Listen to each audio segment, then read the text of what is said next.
Stewart Marshall lives on a small island off the coast of Vancouver Island. We met him at his studio where he paints during the winter months. Marshall is an accomplished painter, at ease with oils, acrylics, pastels, and watercolors.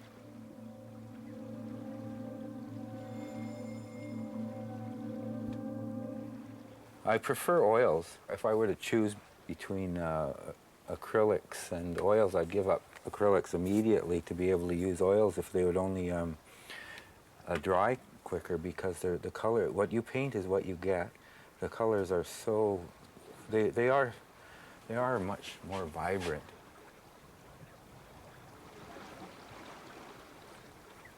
Stewart was born in Quebec in 1944. After art school at Sir George Williams in Montreal, he moved to the West Coast, where he can paint outside most of the year. Always adventuresome, for the last 25 years, he has been traveling and painting all the beauties of the West Coast, from the coastal mountain range to the ocean. His artwork and lifestyle are reminiscent of the Group of Seven. On one of his adventures, he sailed solo on a sailboat transformed into a studio and painted the South Pacific Islands.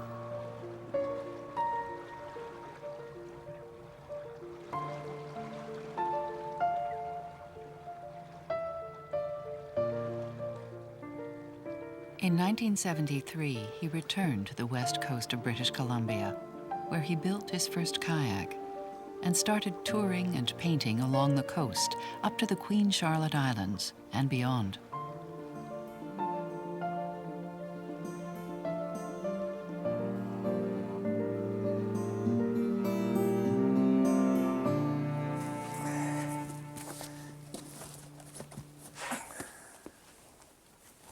Another medium he uses is pastel, although he does not take it with him in his kayak. Not in the kayak, no. It's too dusty, and in the kayak, it's too much of a threat to everything around. You get that fine chalky powder of every color going everywhere. If it gets spilt, and it can threaten your watercolors. Too eager to cause damage that way. So, and of course, with the dampness of the ocean life. The pastels have very little binder. They're ready to dissolve. I think it's more, for me, a studio material, but I use it outdoors a fair amount. Driven by his passion for painting, every year he leaves for his annual painting trip from the tip of Vancouver Island, going north as far as Alaska.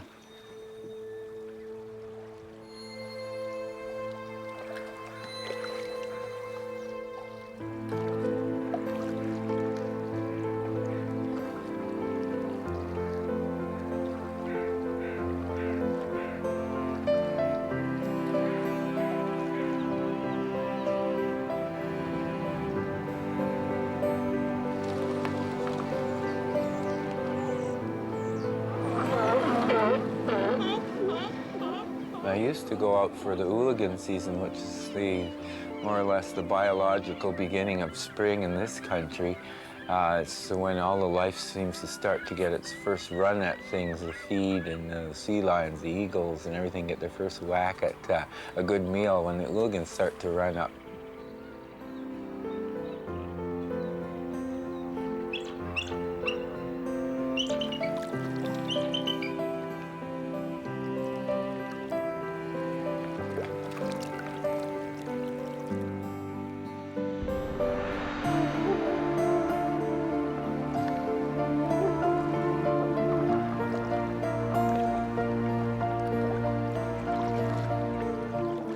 Yeah, in the summertime, it's a great studio out here because I have all the ambiance of a great creative living painting out here. I can get so much information from the outdoors, and so much peace and solitude, and a creative force that is undeniably surrounds me and fills me when I'm out here, whereas in the studio in the city, there's so many distractions.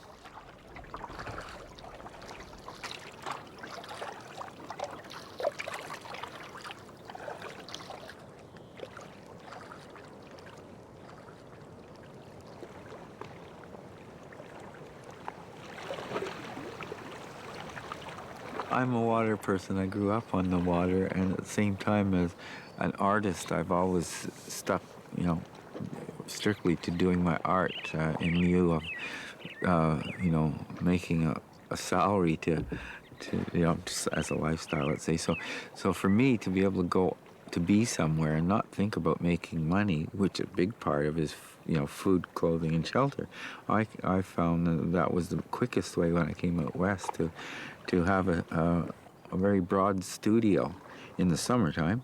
I didn't need any of that. I could be out here all summer and not need any money, really. I have the best food in the world, the most exciting and healthful environment, and who cares what I wear, I concentrate on my artwork, and in the fall I could come back with my year's work and take it up from there.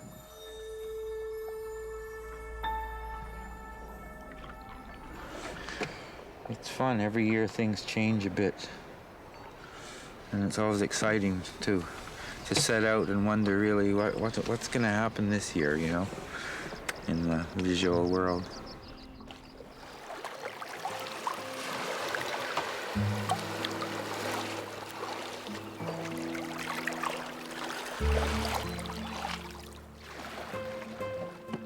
This is all the stuff that I carry in my kayak in the forward part, and when I'm not just camping, or when I want to stop and paint, this is stuff I haul out from the bow of the boat and bring happily ashore and set up my little home wherever it is.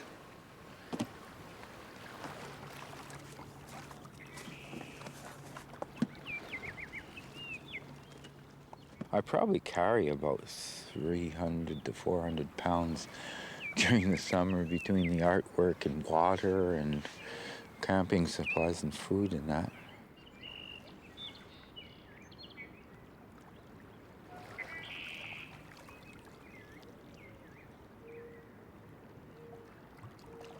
After high school, he learned to live in the wilderness, spending a year fur trapping in northern Quebec to finance his first year at art school.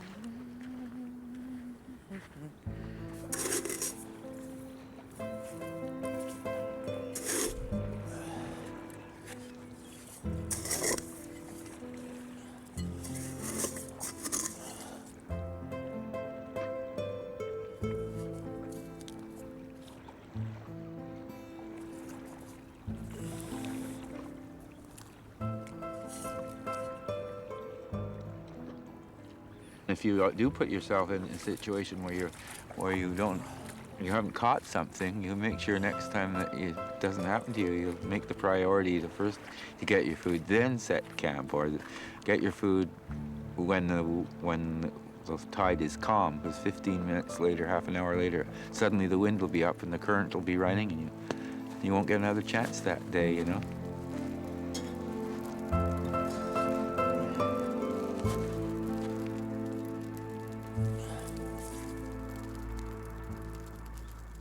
Before I come in here, usually in the kayak, I pick up there's lots of cod out on the reefs out here, and kelp and seaweed, and there's greens on the beach to have a pot vegetable steamed or raw to have your vitamin C, which is really necessary. And then as the season gets later, there's berries. Salal berries especially are common here. I make a point of not bringing campers' foods or whatever supplies that are in excess of staples, so that I'm more or less forced by hunger to use my imagination and to look and find food, and then I'm self-sufficient, and I've made the transition. I can just be out here and not really worry about going and getting anything because it's all here. There's lots of times, like once this time of year starts to come, especially once the berries start to ripen, the salmon are running, that I really don't need any staple items. Coffee and sugar are the luxuries.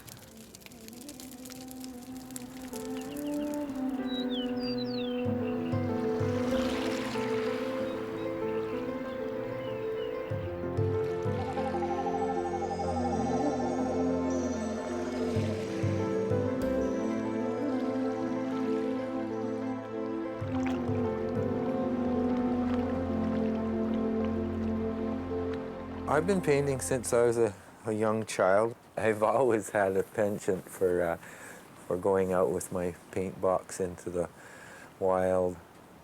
I've always done it. You know, wherever I go, I always have my paint box with me. It's always an excuse for me to go traveling.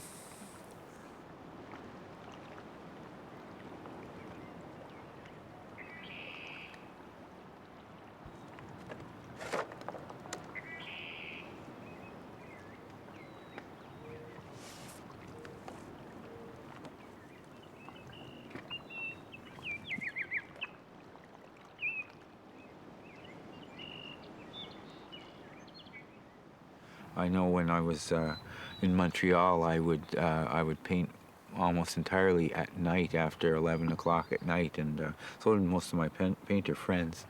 And I painted abstract work, and with an entirely different type of life. And it was equally as energetic, but out here it's much more healthful and relaxing. You know, there's a continuity here that doesn't change very much, and keeps on drawing me back, and changes in a different way, natural way.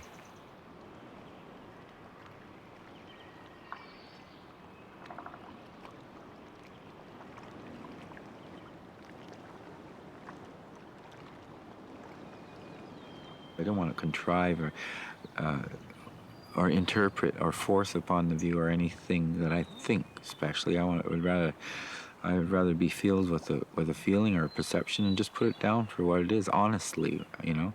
And it's always on that level of fine balance too, of getting the message across in such a way that it can be perceived by the viewer, and but yet not so forceful as it can, that's misunderstood.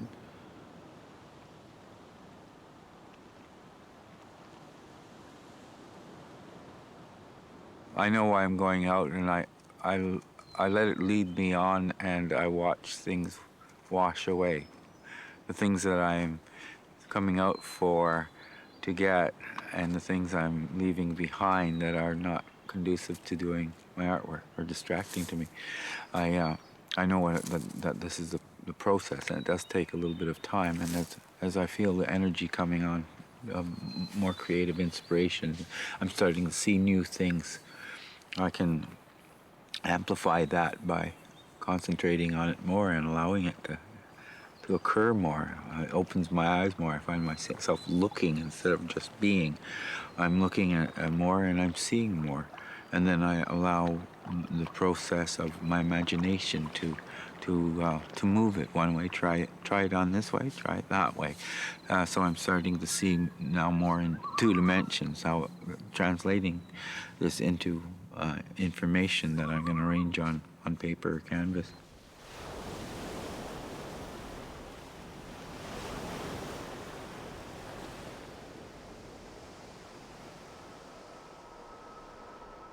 I guess I went through a period, you might say, where I just loved to work in various colors of grays, warm grays or cool grays, and use light and shadow to dictate the form, you know, let the whites of the paper live and create the forms using the shadow.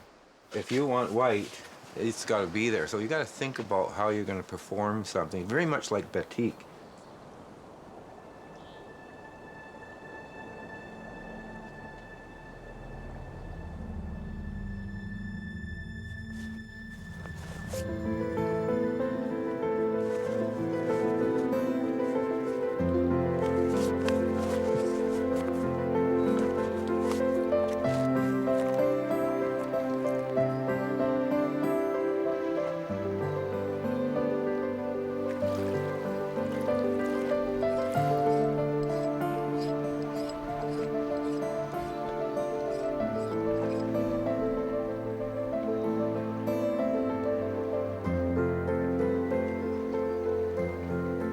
In the last couple of years, I'm concentrating more on bringing less painting equipment, making it count better, and sticking more or less to the watercolor. But yeah, that changes all the time.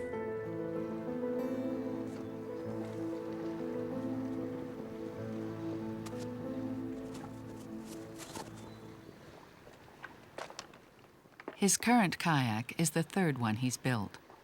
It has a solar panel and running lights, which allow him to travel at night and be seen by the large freighters that ply the same seas. He equipped this kayak with 3 sails to take advantage of the wind and travel long distances without having to paddle.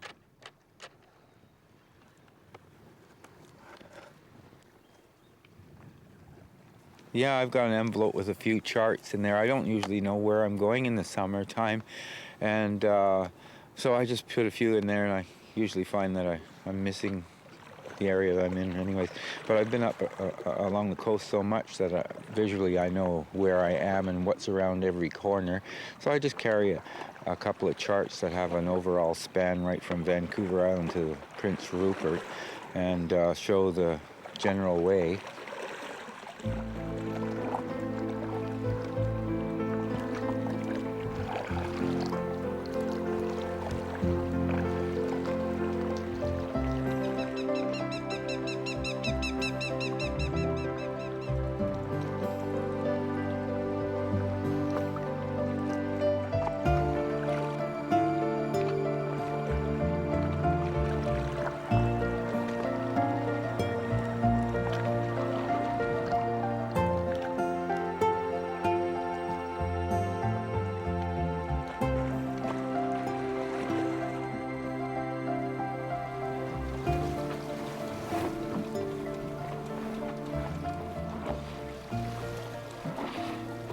Stewart began his adventures on the water at an early age. He learned to paddle in the Lachine Rapids on the St. Lawrence River, almost in his backyard. My parents had a little motorboat when I was a kid, and then I met someone who, his dad made him a little paddleboard. So next thing I knew, I was out on this paddleboard shooting the rapids every day and dreaming of what it might be like to live a life outdoors in the wilderness. And my parents also, especially my mother, loved a free type of life. She was always happy and laughing and had a very open mind, and encouraged me a lot to follow my heart's ways and do what I felt.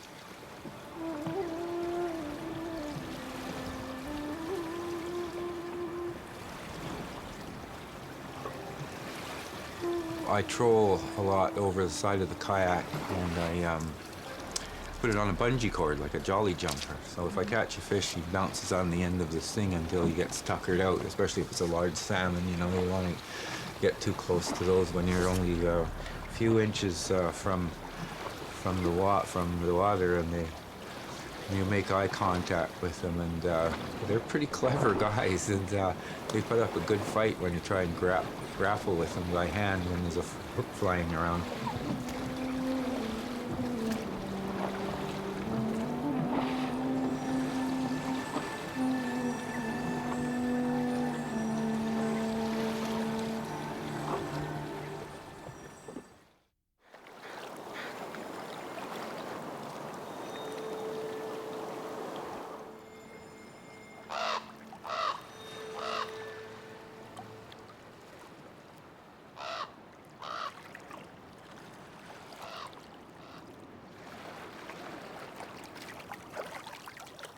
In designing this kayak, Stewart learned from his previous experiences, and this time, after too many encounters with grizzly bears in inlets along the coast, he built a kayak that he can sleep in, and roomy enough for him to turn over to each side.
sometimes I'll be so exhausted from a occurrence that may have happened. I had to paddle so long yesterday when I didn't think I would have to, or I did anyways. And today is just time to rest and look.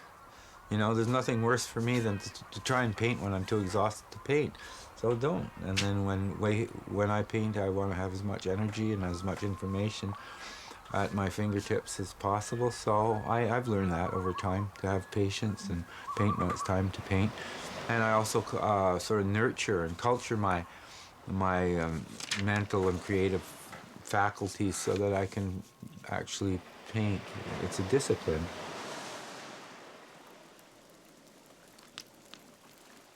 Haven't seen anyone for 5 weeks, and I've continued this process of putting all my energy through the same channel and thinking day and night of only visual perception, feeling, and dealing with life as almost as an animal does, as a bear or a seagull or a otter.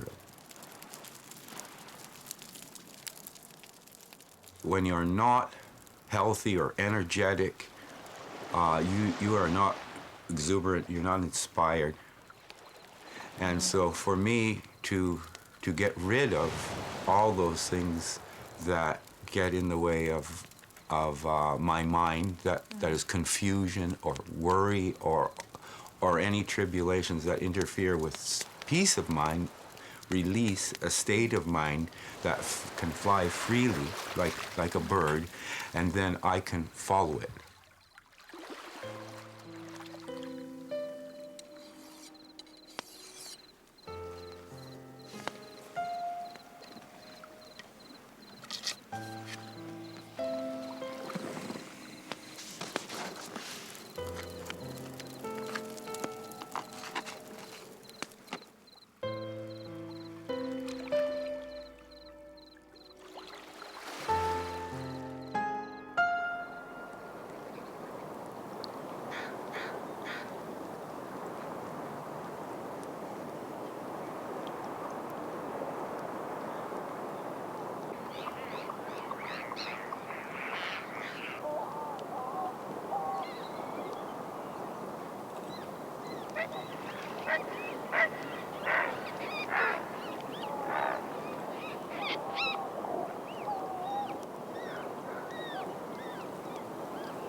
I stalk a painting like a person might stalk a deer, but you get to know the deer first. Let's say I put myself in a condition when I'm going to paint. I know that it's time for me to do a painting, and it's coming onto the full moon. I'm going to rest well.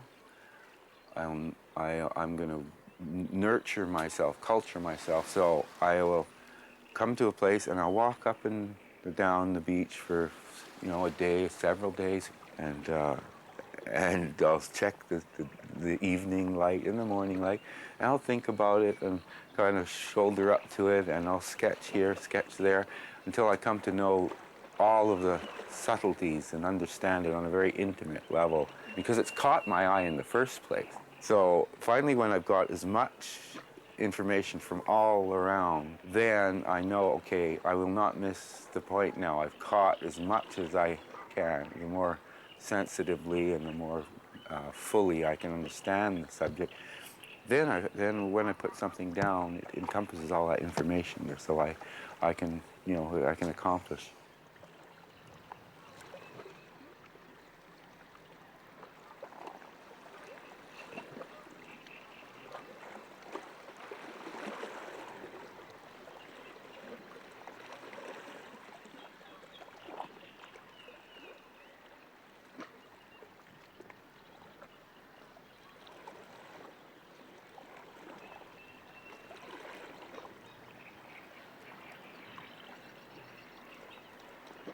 There's a movie screen in the mind upon which anything can play.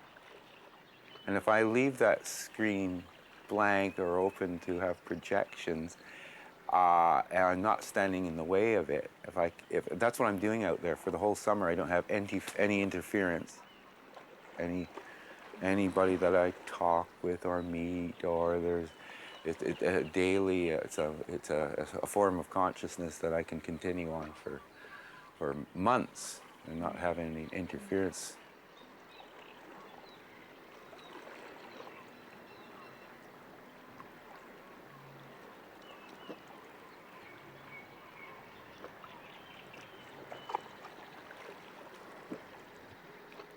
And when a vision starts to form, then I see it. The original snapshot in the rough is taken. The perception is sort of glued on, but then for the next days or a week or 2 weeks, I'll work on it and I'll move this object there and bring the color in or get rid of the color. Move it this way, move it that way. Or I will make a sketch at the beginning until finally I say, yeah, oh, there it is. Now I see exactly what it's like. It's cohesive now, you know. Then I can put it down and work with it. And then there's more work too, because even in performing, it's not exactly what I meant. It's not quite strong enough yet, or it's unbalanced. And, you know, I'll work out a sketch. And, you know, I'll paint a bigger, make a more color sketch after the original sketch, and then I'll come up with the final painting.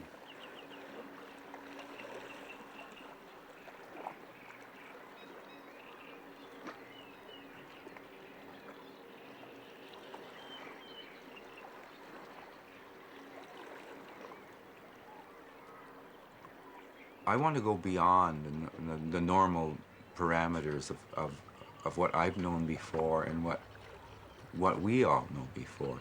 So I adventure into places of the unknown, perceptually or emotionally, and from there I may glean something. And if I don't, fine. But if I do that, then the probability is higher, and sometimes the prices that I pay, they vary. But it's a matter of opening up the experiential, perceptual world. It's creating more synapses, let's say. I keep on pushing out, you know, more, so I'm able to get more.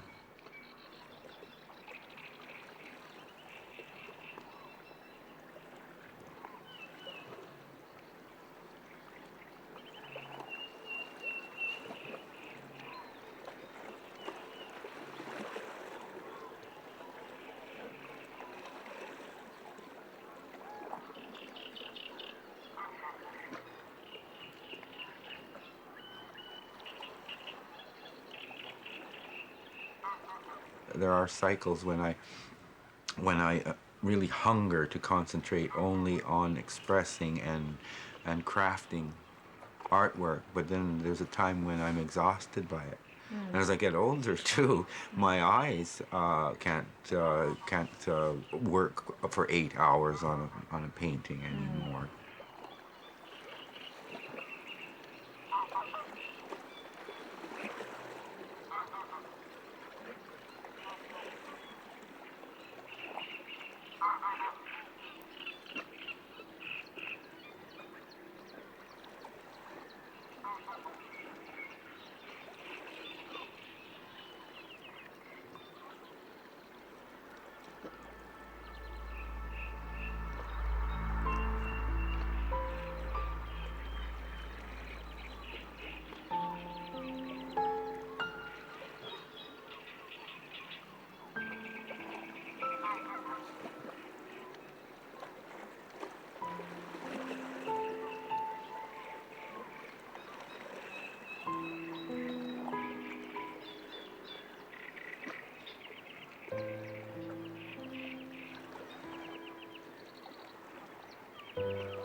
You never know what will happen in the course of a day as long as they are here. They start at 3:30 in the morning and they end at 11 at night. And the time you spend asleep is more or less sometimes waiting to peek at the sunrise colors. And then in the fall, the days will start at 9 o'clock in the morning and end at 3:30 in the afternoon, and it'll be pouring rain and a gale blowing all day.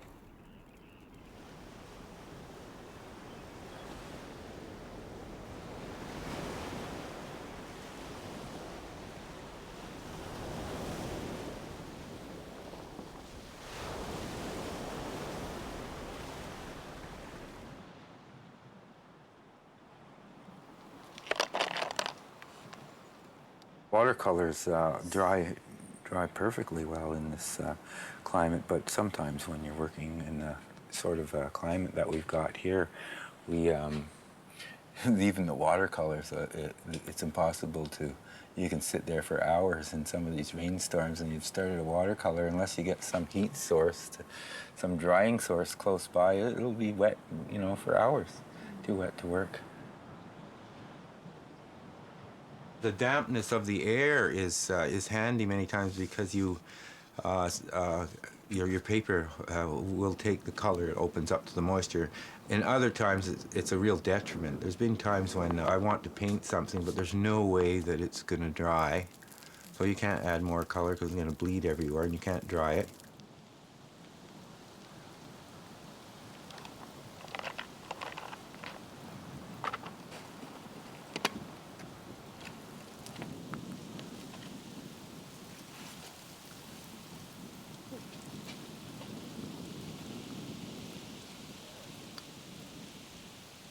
Well, the rain was hitting the painting as I was painting, and I was just trying to get the sky down before the rain hit, and I was pinching the time, and so I just ran when the rain started to sprinkle the surface of the painting, and it looks like I just made it.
I was so devoted to my artwork and jealous of the time that was being taken away from me every time I would have to go back to work to buy more time for myself. I'd just get rolling, and then I'd be running out of time being money, that I couldn't afford more art supplies, I couldn't afford to eat, or one way or another, I had to get a few more dollars together. So I would do things like tree planting, I would do odd jobs, carpentry, whatever might come along. And then I would stop doing that and just launch only into doing artwork, so I could concentrate only on that.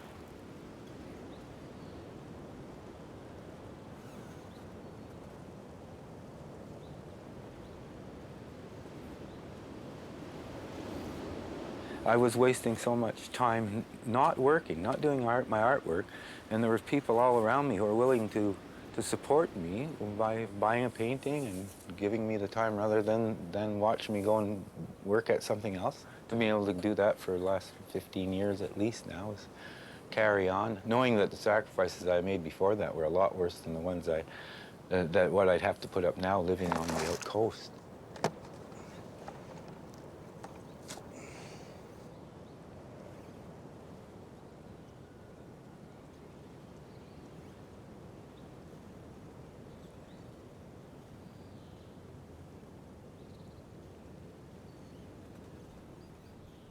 You know, seeing the group of 7 work and starting to work outside myself, I found a great joy in working outdoors, and then the application of oil paint and the craft of painting in itself involve you in a very exciting sort of craftsmanship that is part of the painting experience.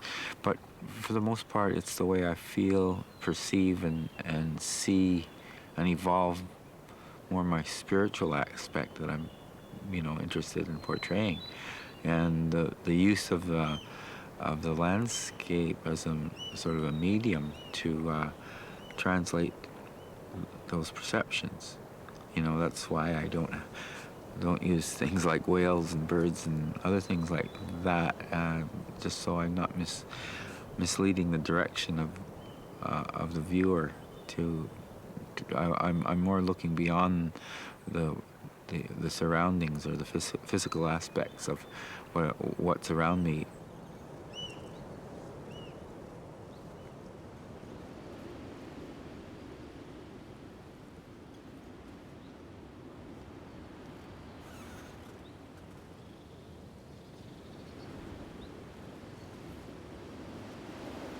This ability or effort to create and to paint is something that almost walks beside me and nudges me now and then.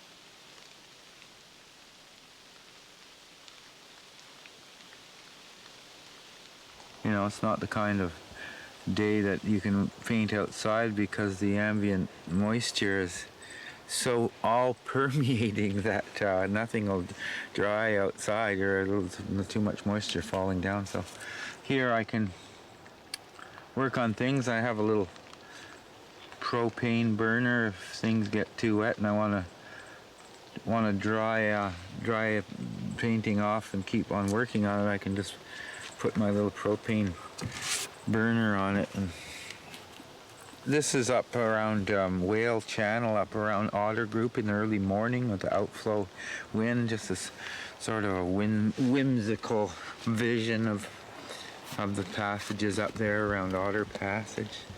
Morning light through the mountains and clouds in the early spring. Lots of times I'll take out my sketchbook and I'll be glad for a day or two of rain, because there's a lot of sketches where I don't sit down and I like to those paintings a lot more because I have time to sort of assimilate and ruminate over the visual thing and rearrange it in my mind's eye until I know exactly what I want to put down, but I haven't had a chance yet, and because there's so many other things going on, whether I'm traveling or just painting out on, outdoors, that I like to sit down and take some of those ideas and that I've been formulating for a while and put them down.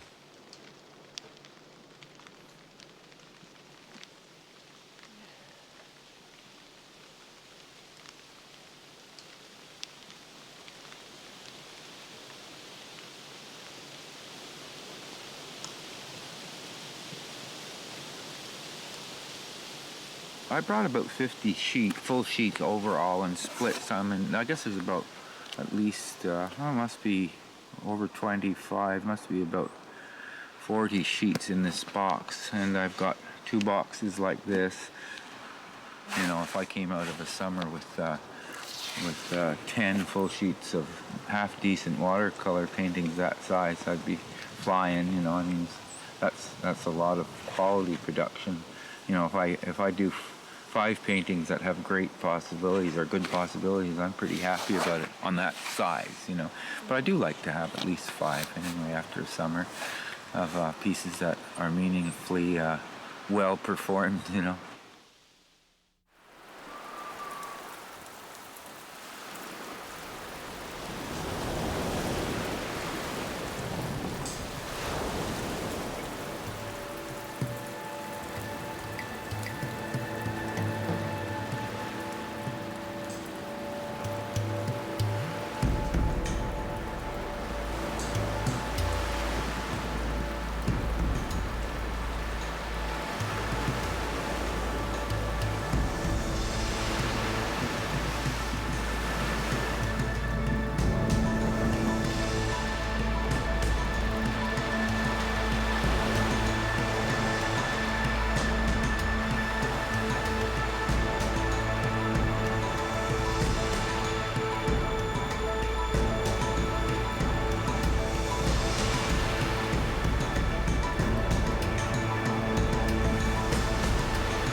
And sometimes I'll leave in the early spring, and that won't be done until I've eked out the last of the last leaves of November winds, until there's no daylight left and there's too much rain to even think about being, you know, out in, and you can't even keep a fire going anymore.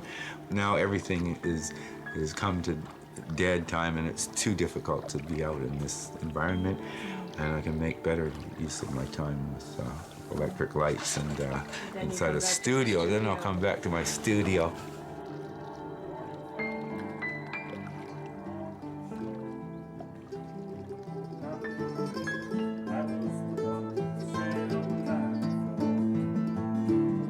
My eyes were old and my hair was white, and I was bent and thin.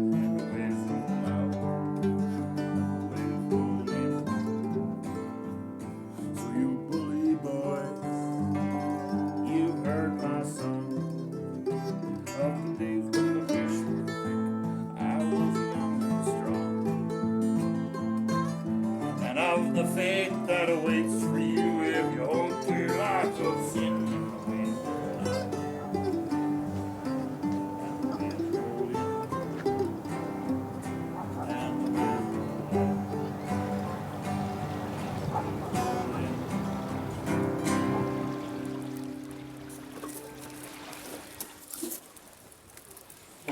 In the late fall, he returns home with sketches and paintings to work in his studio. Until the following spring, when his drive to create will call him once again out onto the water. So I did a few little sketches, but more I was recording the feeling of the place. It was so wet that I couldn't paint. But as soon as I had a chance, while it was still fresh, I made an effort, and I lost a couple in the process, but you can't retouch that paint. I can't touch it again. It's going to ruin it.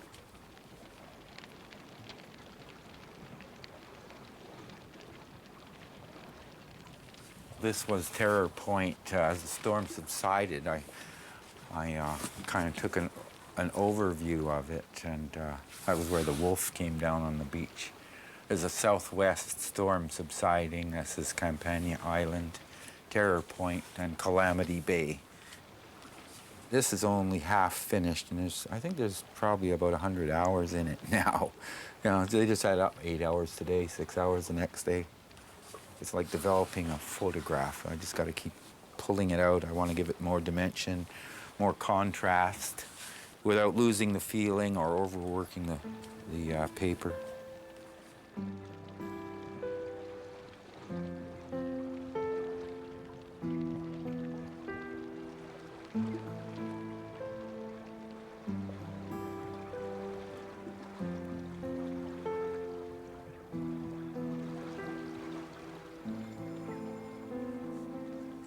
but a lot of little detailing until the whole surface of the painting is harmonious.